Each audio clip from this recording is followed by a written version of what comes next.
The hammering woke Theron at dawn, and for one sleep-stupid moment, he thought his dead wife had come back to finish the work he'd been avoiding. He lay there listening to the rhythm drifting up through the floorboards.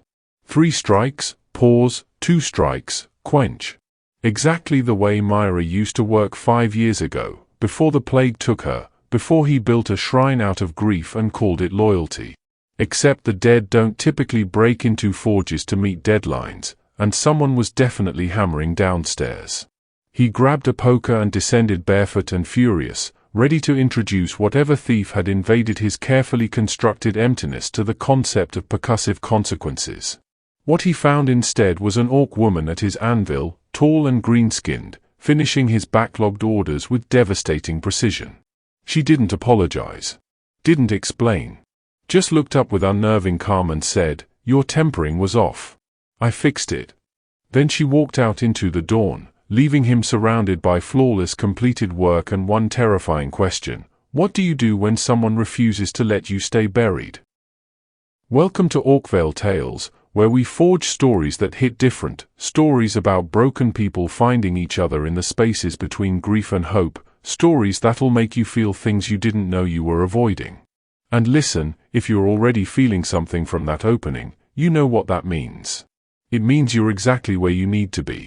Hit that like button right now, not later, now, because supporting this channel supports more stories like this, stories that don't treat you like you're stupid, stories that respect your intelligence and your heart.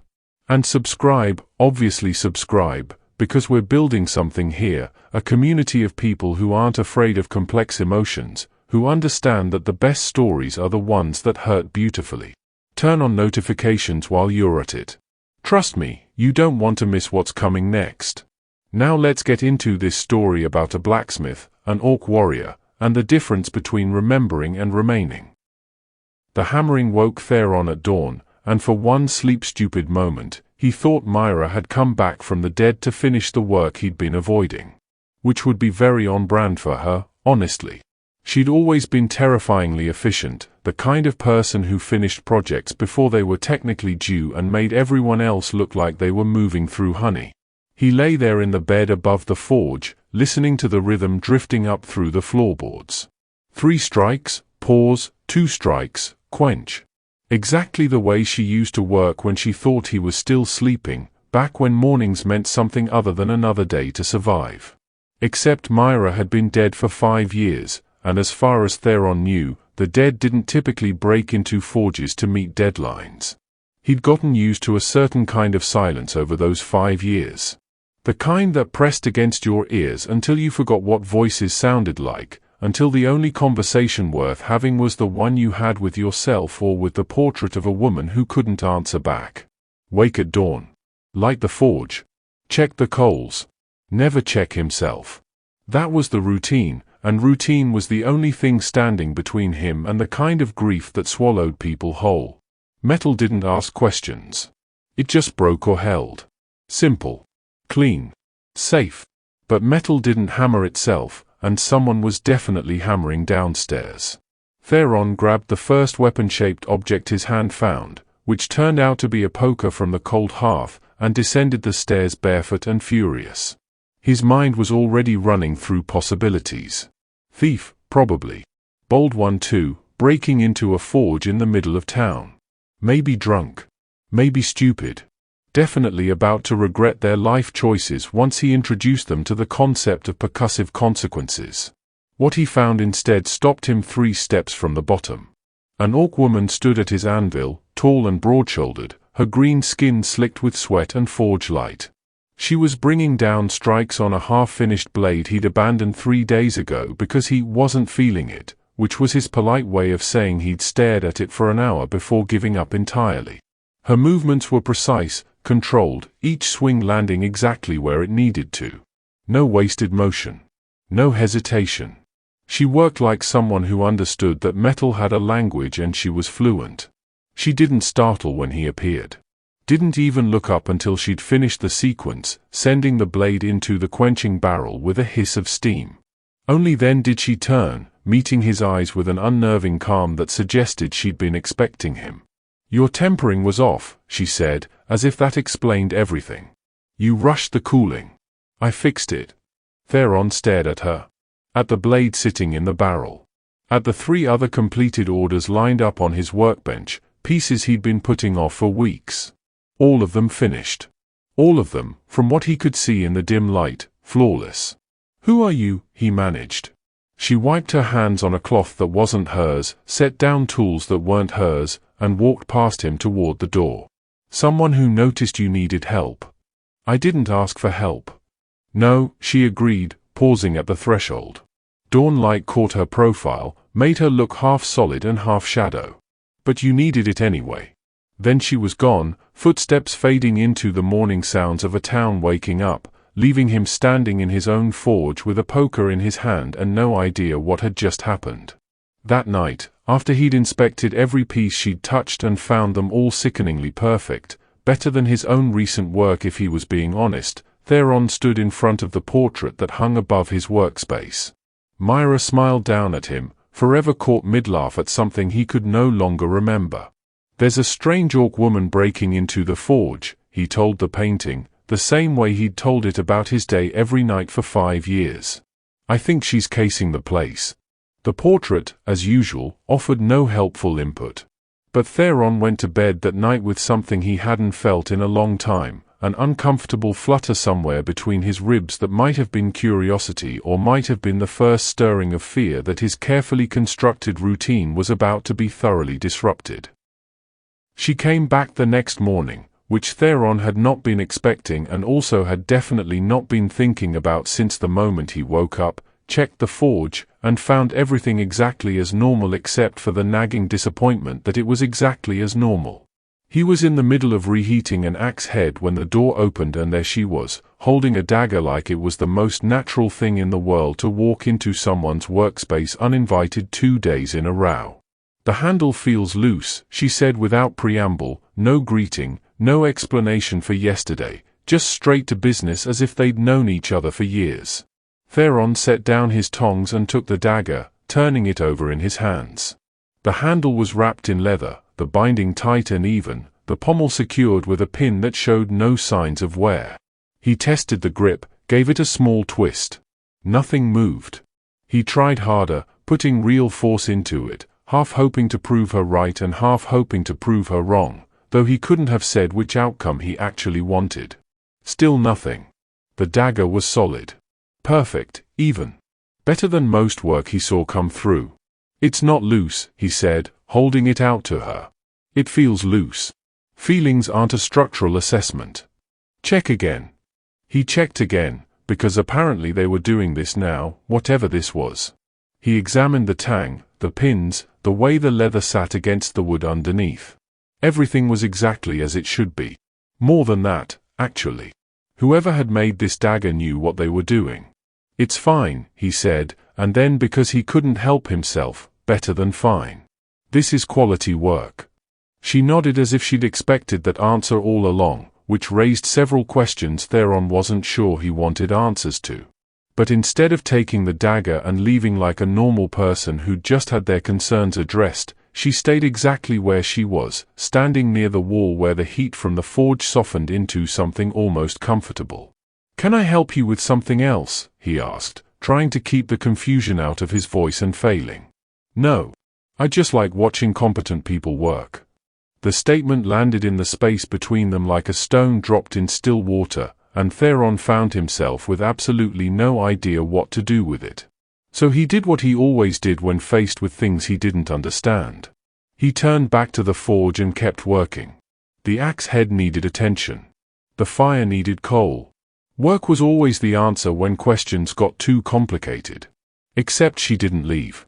She just stood there, quiet and present, watching him move through the familiar motions of his craft. At first it made his shoulders tight, made him overly aware of every movement, every strike of the hammer, like performing for an audience he hadn't asked for. But as minutes stretched into an hour and the hour stretched toward 2, something strange happened. The tension eased. His hands found their rhythm again. And he started talking. Not to her, exactly. More like thinking out loud, the way he sometimes did when a problem needed working through. Explaining why he was adding flux, why the color of the metal mattered, Why 3 strikes and not 4? Why patience in the heating was worth more than speed? The words just came, filling the space she'd made by not filling it herself, and by the time he finished the axe head and set it aside to cool, he'd basically given her a full apprentice-level explanation of his entire process. She left some time after that, slipping out with a quiet, "Thank you," that he almost missed over the sound of the fire, and it wasn't until the door closed behind her that Theron realized what he'd done. He stood there for a long moment, staring at the space where she'd been, feeling the forge settle back into its usual emptiness, except the emptiness felt different now.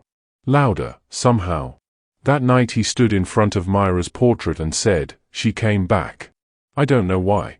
The painted smile offered no theories. "I talked the whole time. Just rambled like an idiot." Still nothing. She didn't ask for any of it. She just listened. Something in his chest felt strange, not quite hope and not quite fear, but something that lived in the territory between them, something that felt dangerously close to wanting tomorrow to come. The visits became a pattern, which was either comforting or concerning depending on how Theron was feeling on any given morning, and he found himself unable to decide which. She arrived every few days with excuses that grew increasingly creative in their absurdity. Armor that smells off, even though armor definitionally did not have a smell beyond leather and metal and the general existence of being armor. A sword that sounds wrong when she swung it, which Theron tested extensively and found to sound exactly like every other sword he'd ever heard. A shield that feels heavier on one side, despite being perfectly balanced when he checked it 3 separate times with 3 separate methods because at that point he was just being thorough out of spite. Every inspection ended the same way. Nothing was wrong. Nothing needed fixing. She would nod like she'd expected exactly that answer, and then she'd stay, settling into her spot by the wall where the forge heat turned into something bearable, watching him work with the same patient attention she'd bring to a military briefing. And then the gift started. The first was a tool belt, appearing on his workbench one morning like it had manifested from thin air. Leather, hand-stitched with loops and pockets sized exactly right for every tool he used regularly, the craftsmanship so precise it made his own leatherwork look like a child's attempt. He picked it up, turned it over, found no note, no explanation. When she arrived later that day she just glanced at it and said, "You keep dropping things. Thought you could use it." He thanked her, genuinely pleased by the practicality, and set it carefully on the shelf near the forge where he kept things that were too nice to risk damaging. She watched him do this, her face unreadable, though he could have sworn something flickered behind her eyes. The next week brought a small clay jar, sealed with wax. "Salve," she said. "For burns." He opened it, smelled mountain herbs and something sharp he couldn't identify, thanked her again, and placed it on the shelf next to the belt. Her jaw tightened almost imperceptibly. Then came a carved wooden charm on a leather cord, intricate knotwork that must have taken hours. "Protection," was all she said. He admired it, complimented the craftsmanship, and added it to the growing collection on the shelf. She made a sound in the back of her throat that might have been frustration or might have been a cough. He couldn't tell. The 4th time she arrived, she was carrying a cloth-wrapped bundle that turned out to be food. Bread, cheese, some kind of spiced meat he didn't recognize. She set it on his workbench with more force than strictly necessary. "You work through meals," she said, and it sounded almost like an accusation. "I'm fine. You're thin. I'm efficient. You're malnourished. I'm managing my time well." She crossed her arms. "Same thing." He opened his mouth to argue, caught the look on her face, the absolute certainty that she was right and he was being an idiot, and found himself laughing instead.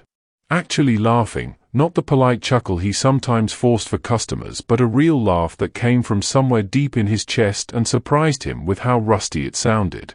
He couldn't remember the last time he'd laughed like that. Months, probably. Maybe longer. Her entire expression changed.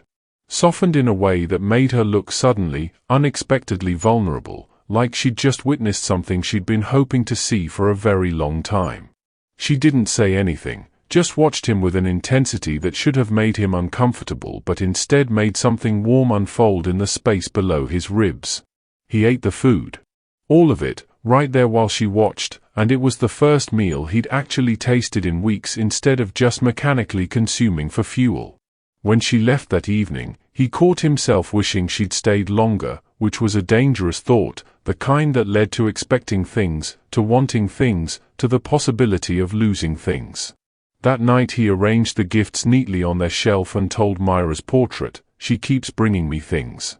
I think it's an Orc custom. Hospitality, maybe." The painted face smiled its eternal smile. "She's just being kind," he added, as if the portrait had suggested otherwise. "People are kind sometimes."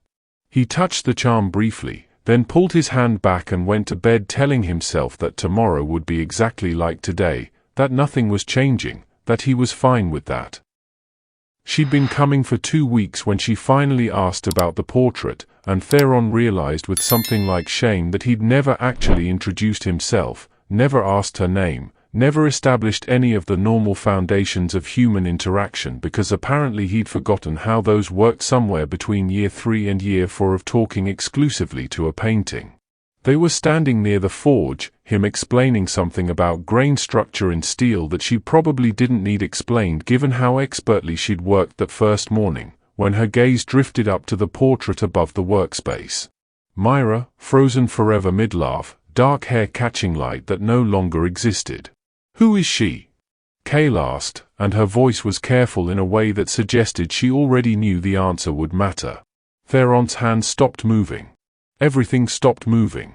The question hung in the air between them like smoke, and he realized he'd been waiting for someone to ask this for 5 years and also desperately hoping no one ever would.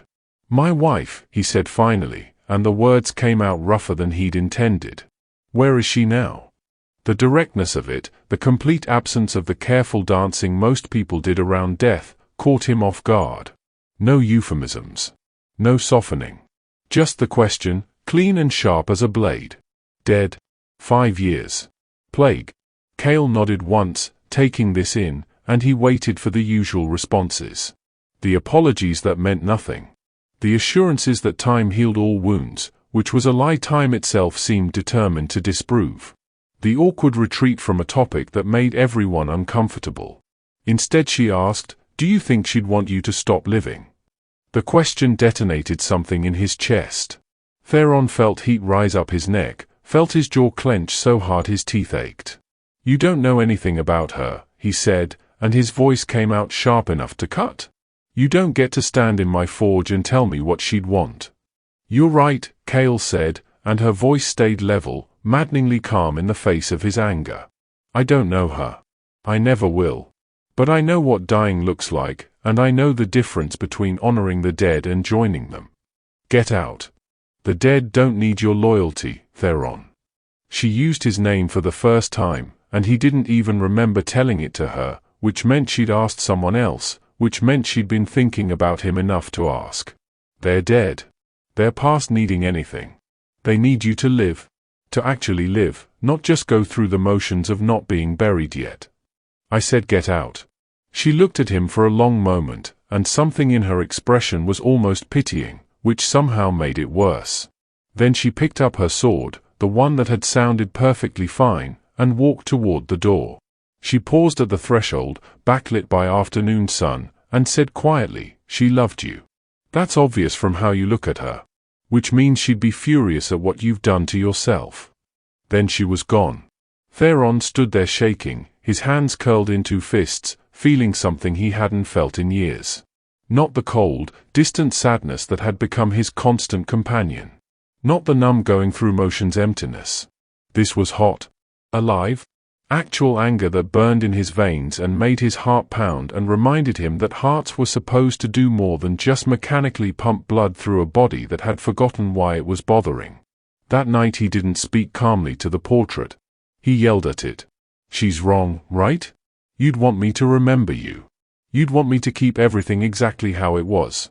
You'd want—" He trailed off, breathing hard, and in the silence that followed he heard it. Not out loud. Not really. But somewhere in the part of his mind that still held Mira's voice, still remembered how she sounded when she was exasperated with him, he heard her say with absolute clarity, "You absolute idiot." He sank onto the stool by his workbench and put his head in his hands, and for the first time since the funeral he cried. Not the silent, controlled tears he'd shed alone in the dark. These were ugly, gasping sobs that shook his whole body, and when they finally subsided he felt hollowed out and somehow, inexplicably, like he could finally breathe properly for the first time in 5 years. She didn't come back for 3 days after their fight, and Theron told himself he was relieved and also told himself he wasn't watching the door every time he heard footsteps outside, and also told himself a lot of other lies that fell apart the moment she finally walked back in carrying a shield that needed actual legitimate repair work this time, a dent in the boss that spoke of recent combat. "Bandits," she said by way of greeting, as if the argument had never happened. "Northern Pass." He took the shield, examined the damage, nodded. "I can fix this." "I know." And just like that, they fell into working side by side. She had her own project, something with a sword hilt that needed rewrapping, and she settled into her usual spot, except this time she pulled a stool closer to the workspace, close enough that they were occupying the same pool of firelight.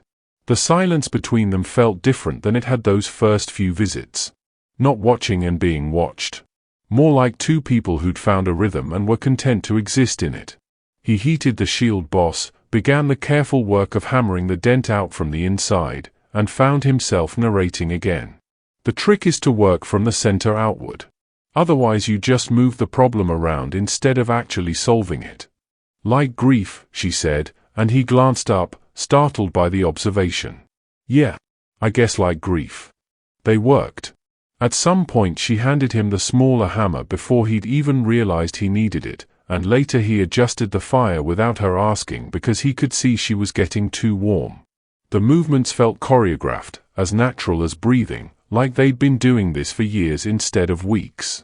"Do you ever take a day off?" he asked, wiping sweat from his forehead. "From what?"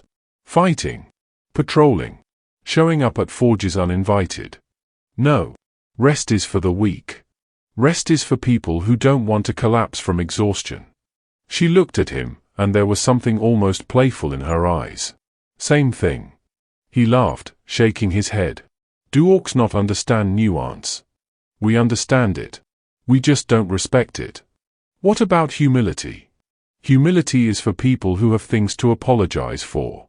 She said it with such absolute conviction that he laughed again, harder this time, and she smiled. Not the small polite smile she sometimes used. A real one that changed her entire face, made her eyes crinkle at the corners, and that was when he actually looked at her. Really looked. She had a scar running through her left eyebrow that made her look perpetually skeptical. Soot smudged across one cheek despite her best efforts to stay clean. Her hair was pulled back in a practical braid that was coming loose in places. When she laughed, genuinely laughed, there was nothing careful or controlled about it. It was full and warm and completely unguarded, and something in Theron's chest twisted sideways. She must have seen something change in his face because her expression shifted, became softer, more tentative.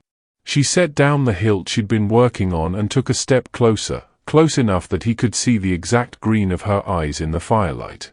"Theron," she started, and his name in her mouth sounded like a question. Like an offer, like the beginning of something he'd spent 5 years teaching himself not to want. Panic hit him like cold water. Everything in him screamed danger, risk, the possibility of loss, of feeling something that could be taken away. "Customer coming in an hour," he blurted out, stepping back, putting the anvil between them like a barricade. "Should probably finish this before they arrive." Her face closed. Not angry. Worse than angry.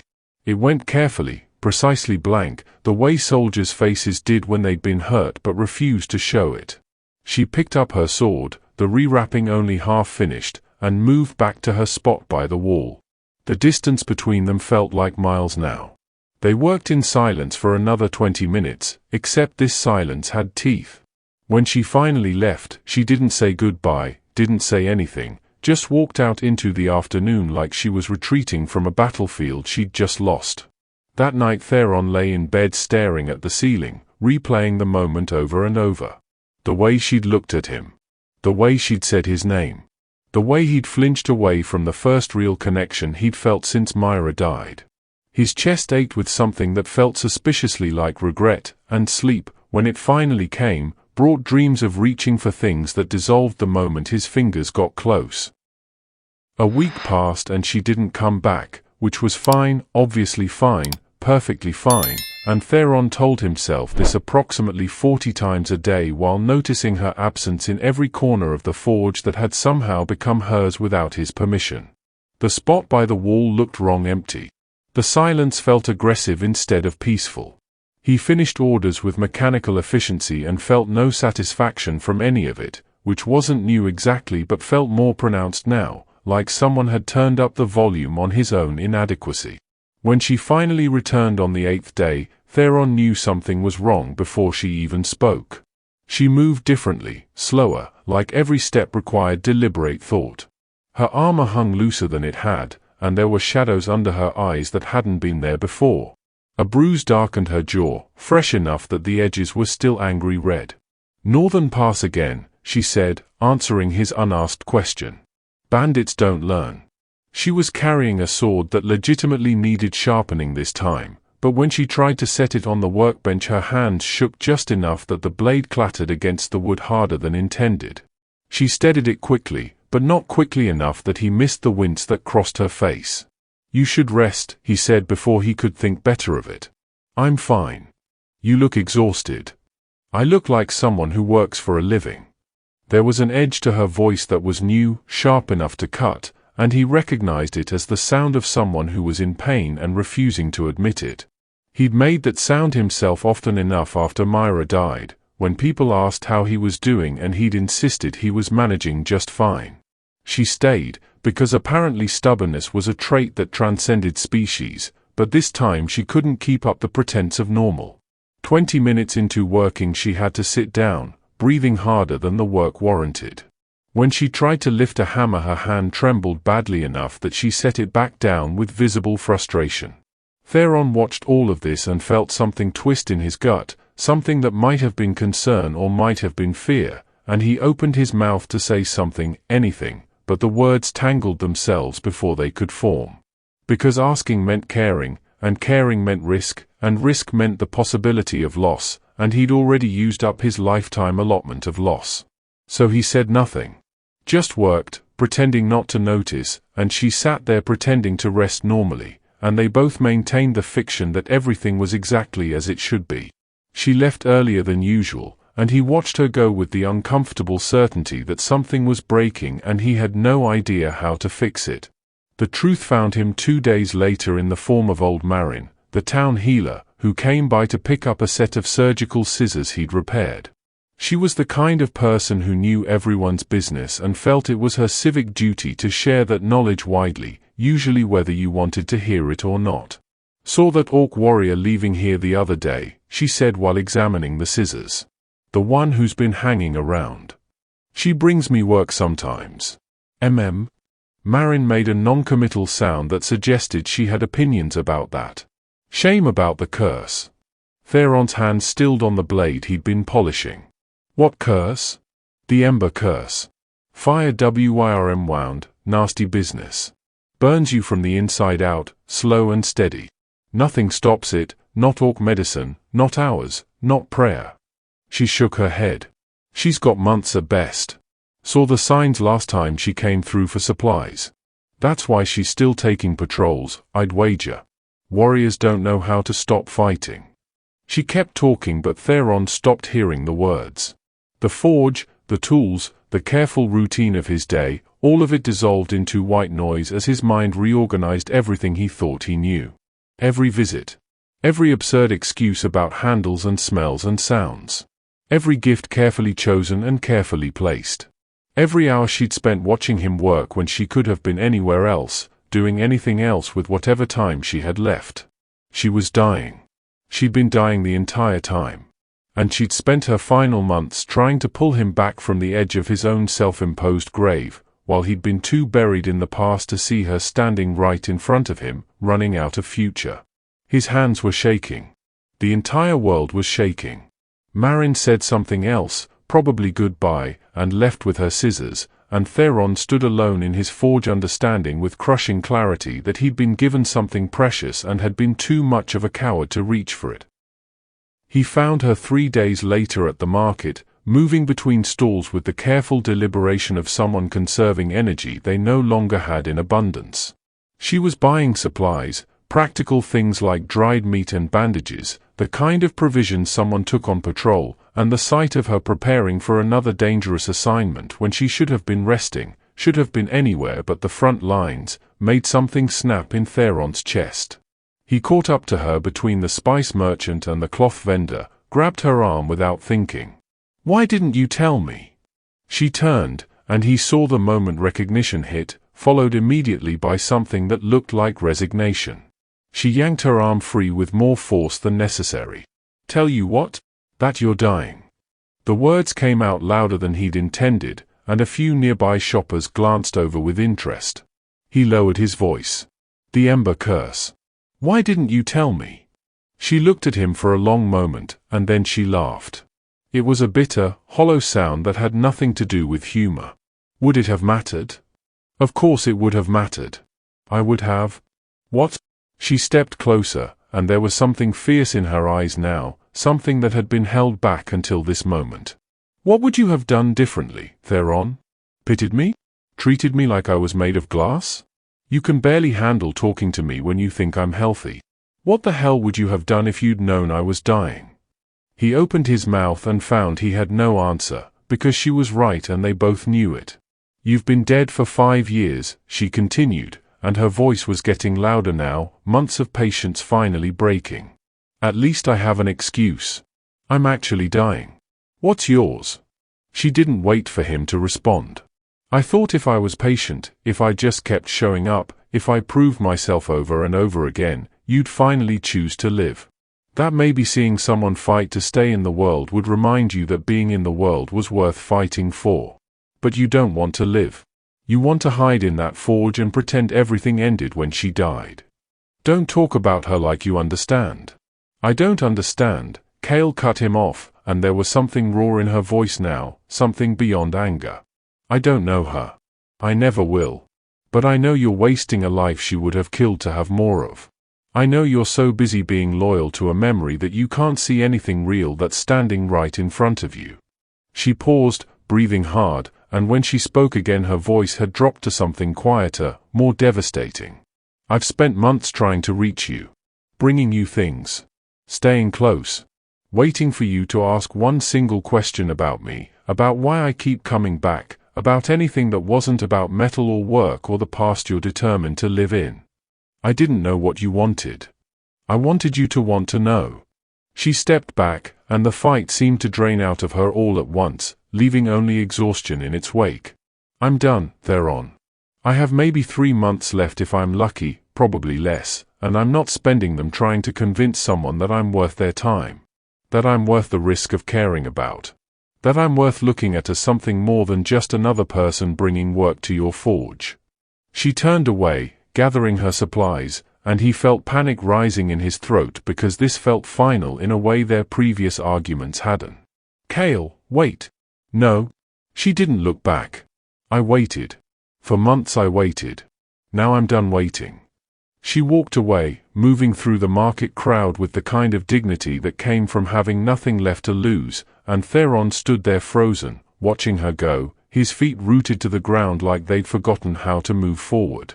Someone bumped into him, apologized, moved on. The market continued around him, people buying and selling and living their lives, completely unaware that his entire understanding of the last few months had just reorganized itself into something unbearable. She'd been dying.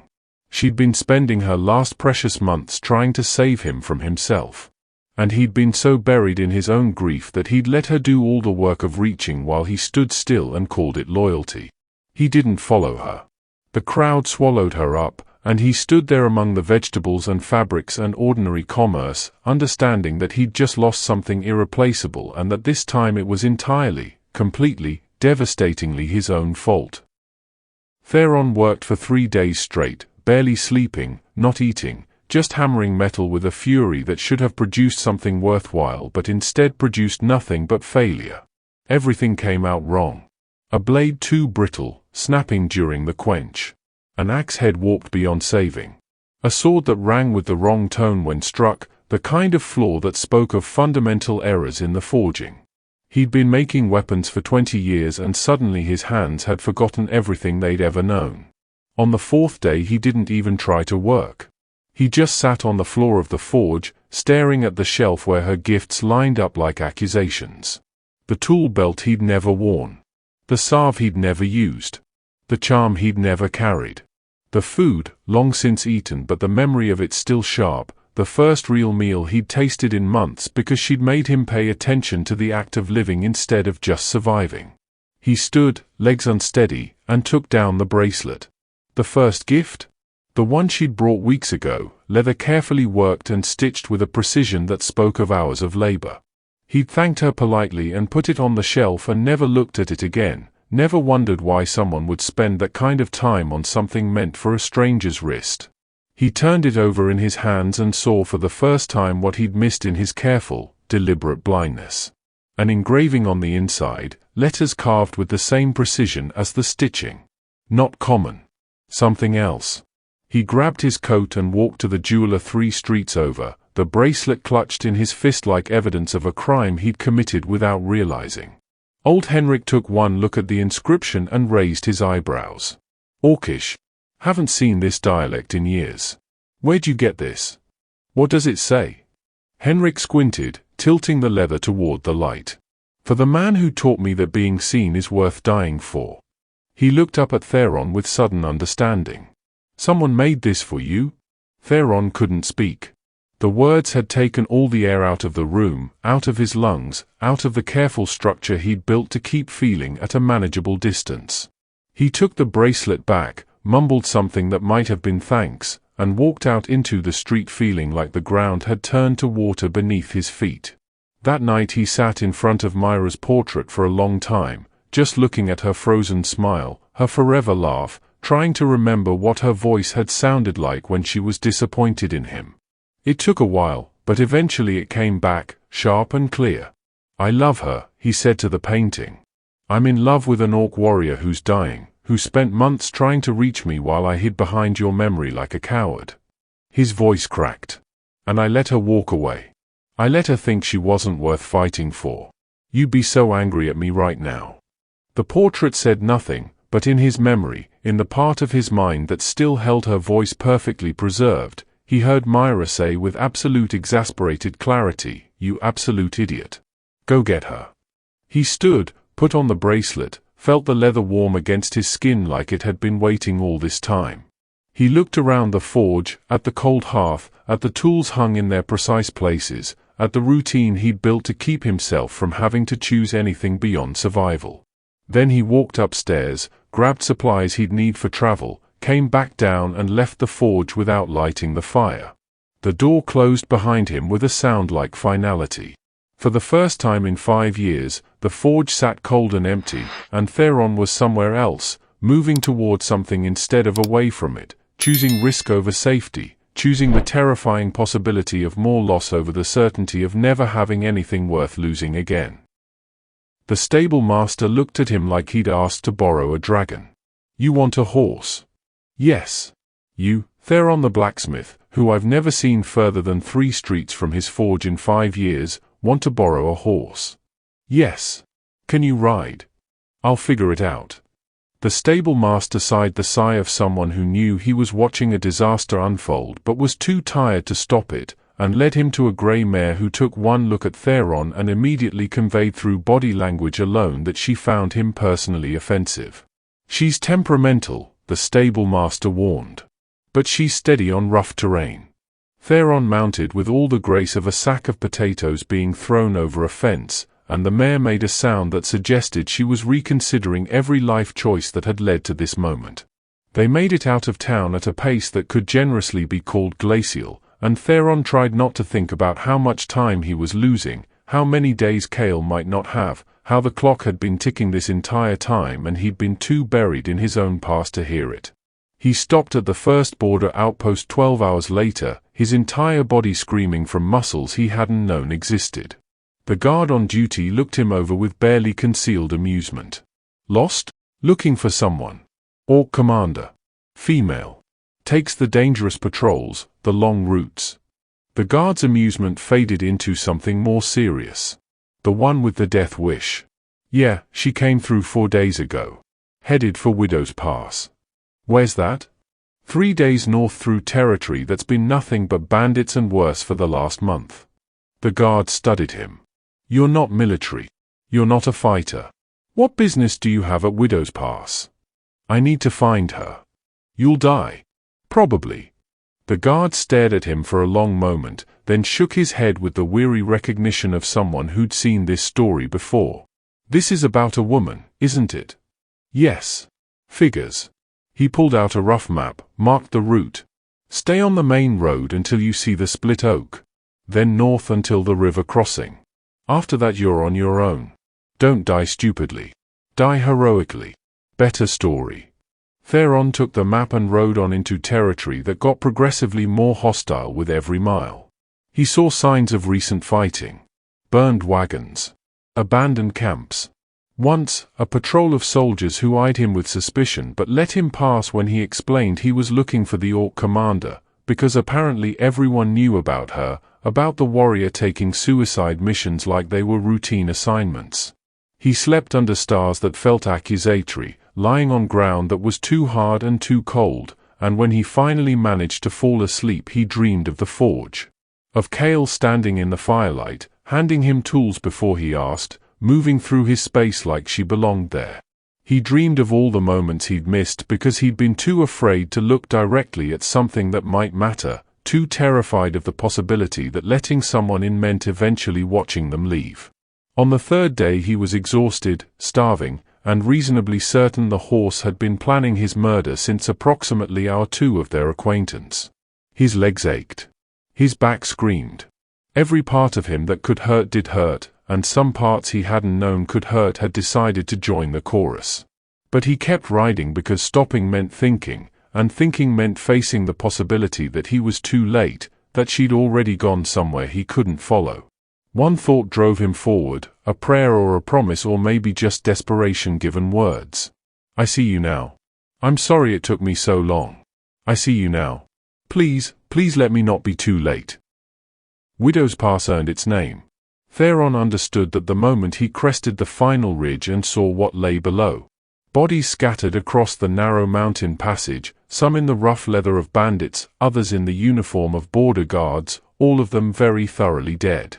Smoke still rose from a supply wagon that had been set ablaze, and the air tasted of blood and ash and recent violence. He dismounted, legs nearly giving out, and moved through the carnage on foot, checking faces with a growing dread that sat like ice in his chest. Not her. Not her. Not her. Please not her. And then he saw movement near a boulder at the pass's narrowest point, a shift of green against grey stone, and his heart stopped and restarted in the same breath. Kale was slumped against the rock, her armor cracked in 3 places, blood staining the leather dark. Her sword was planted in the ground beside her like a gravestone marker, and her eyes were closed. He ran, or tried to run, his exhausted body managing something between a jog and a controlled fall. Kale. Her eyes opened, unfocused at first, then sharpening with visible effort.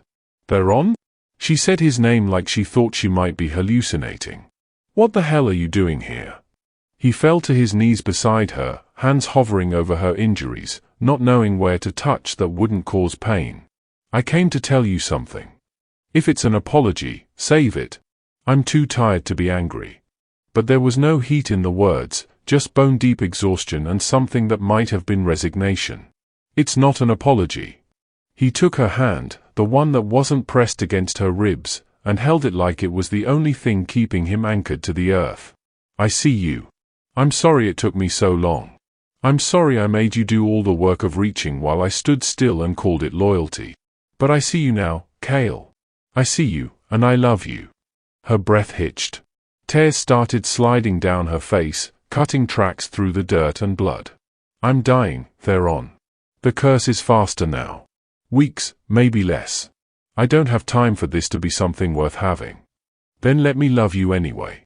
He leaned forward, resting his forehead against hers, feeling her warmth, the too hot fever heat of the curse burning through her. However long we have. A week. A day. An hour. Let me choose you. Let me be there. Let me matter to you the way you mattered to me before I was brave enough to admit it. She was crying harder now, and he was crying too, ugly graceless tears that he'd spent 5 years not allowing himself. "You're an idiot," she whispered. "I know. You waited until I was dying to figure this out. I know. You're the worst. I know." She pulled him closer with what strength she had left and kissed him, and it tasted like smoke and salt and blood and desperation and something that might have been hope. When she pulled back she was smiling through the tears, and he thought he'd never seen anything more beautiful than this dying warrior who'd decided he was worth her last months of life. "Okay," she said. "You can love me. But you have to carry me back down this mountain because I think I broke 3 ribs and possibly something in my left leg." He laughed, the sound half-sob. "I can do that." She studied his face, her smile growing slightly. "Did that horse bite you?" He touched his arm where the mare had gotten him on day 2. "Yes. You're such a disaster. I'm your disaster now." "Yeah." She reached up, touched his face with her good hand, her expression soft in a way he'd never seen before. "You are. So let's go home before I bleed out and make this whole dramatic rescue pointless." He gathered her as carefully as he could, feeling her wince despite his best efforts, and started the long walk back down the mountain toward the horse who definitely hated him, carrying the woman who'd spent her dying months trying to teach him how to live. The sun was setting behind them, painting the pass in golden red, and for the first time since Mira died, Theron felt like he was moving toward something instead of just away from everything. They had 87 days. Theron counted each one like a miser counting gold, hoarding the hours, stretching the moments as thin as they'd go before they broke. She moved into the room above the forge, the one he'd kept frozen as a shrine to Mira, and they filled it with new life. Orc songs that she taught him in the evenings, her voice going rough on the high notes. Reading lessons where he stumbled through books she'd always wanted to understand, his finger tracing under words while she corrected his pronunciation. Arguments about tempering technique that got heated enough that they'd forget she was dying and he was grieving and they were just 2 craftspeople who disagreed about proper forge temperature. On day 12 she taught him a drinking song that was mostly about a warrior who'd gotten drunk and challenged a bear to single combat. He was terrible at it, couldn't carry a tune to save his life, but he tried anyway and she laughed so hard she had to sit down. He memorized that laugh, stored it somewhere deep where grief couldn't touch it. Day 34 found them in the room upstairs, him reading from a history of human kingdoms while she fell asleep on his shoulder, her breathing evening out into something peaceful. He kept reading anyway, his voice low, because he'd learned by then that she slept better when there was sound, when she wasn't alone with whatever dreams the curse brought. Day 56 was the day she couldn't lift the hammer anymore. She tried, her face setting with determination, but her hands shook too badly and the weight that had once been nothing to her might as well have been a mountain. He saw her frustration, saw her about to apologize for weakness that wasn't weakness at all, and moved behind her. "Together then," he said, and wrapped his hands over hers, guiding them through one more strike. The metal sang, and she smiled. Day 73 she couldn't get out of bed. The curse had moved into her lungs, her legs, burning through her from the inside with increasing speed. So he brought the forge to her in stories. Told her about the orders he was working on, the customers who came through, the gossip the baker's daughter had shared. Described the color of the metal as it heated, the sound of the quench, the way the shop cat had somehow gotten into the forge and knocked over an entire rack of files. She listened with her eyes closed, squeezing his hand when the pain got bad, and he talked until his voice went hoarse because silence felt like giving up. Day 87 dawned cold and clear. She woke before sunrise, which was unusual lately, and took his hand with more strength than she'd had in days. "Theron. I'm here. Thank you." Her voice was barely a whisper. "For seeing me. For choosing me. For these days. Don't." His voice broke. "Don't say goodbye yet. Not goodbye." She smiled, and it was the same smile she'd given him that first morning in the forge, confident and a little fierce. "Just thank you." She closed her eyes. He felt her hand go slack in his. He sat there holding her as the sun rose, as the forge below stayed cold, as the world continued turning without her in it, and for the second time in his life he understood what it meant to lose someone who'd made the world make sense. 3 weeks later he stood at the forge, working metal that glowed white-hot, folding her ashes into steel the way Orc warriors did for their honored dead. The blade took him 5 days to complete, and when it was finished it was the finest thing he'd ever made. Fierce and beautiful and strong, just like her. He hung it above the workspace, right next to Mira's portrait. 2 women who'd taught him in different ways that being alive meant choosing to feel things even when feeling hurt. The door opened. He looked up expecting a customer and found instead a young Orc woman, maybe 16, holding a dagger with an embarrassed grip. "I heard you take apprentices," she said, nervous and hopeful in equal measure. Theron looked at her and saw Kale in the set of her shoulders, in the way she stood like she was ready to fight for what she wanted. He saw all the young people who'd come after Kale was gone, all the ones who'd need teaching, all the ways he could keep living, keep choosing, keep honoring both the women who'd saved him from himself. "Yeah," he said, and smiled for the first time since day 87. "I do. Let's see that dagger." The forge roared back to life, filled with new voices, new stories, new choices made every day. Above it all, 2 portraits watched. One painted. One forged in steel. Both smiling. And that's where we're leaving Theron. Not in the grave he built for himself, but in the forge, teaching, living, choosing every day to honor both the women who taught him that grief and love aren't opposites, they're companions. Before you go, I need you to do 3 things. 1. Smash that like button because this story took days to craft and your support literally makes more stories like this possible. 2. Subscribe and turn on notifications because we're building something real here, a community that isn't afraid of complicated emotions. And 3. Tell me in the comments, where are you watching from? And here's the question I want you to sit with: if you knew you only had 87 days left, what would you stop waiting for? What would you finally choose? I'll be reading every single comment, every answer, because your stories matter just as much as Theron's. Now go live like someone's counting your days. Because someone is. It's you.